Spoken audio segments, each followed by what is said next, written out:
کیا آپ جانتے ہیں ایک ایسی عورت کے بارے میں جو دنیا کے سب سے بڑے ظالم بادشاہ کے گھر میں رہ کر بھی صرف ایک اللہ پر ایمان لے آئی؟ یہ کہانی ہے حضرت آسیہ رضی اللہ تعالی عنہا کی۔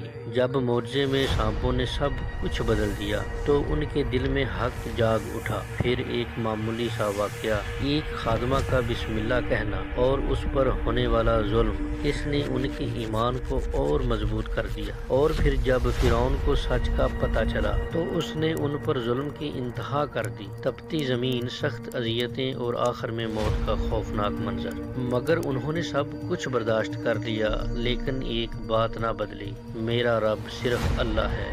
سوچیں ہم ہوتے تو کیا کرتے؟ مکمل واقعہ جاننے کے لیے ویڈیو اینڈ تک ضرور دیکھیں۔ پوری ویڈیو دیکھنے کے لیے ہمارا YouTube channel VOATV documentary YouTube پر وزٹ کریں۔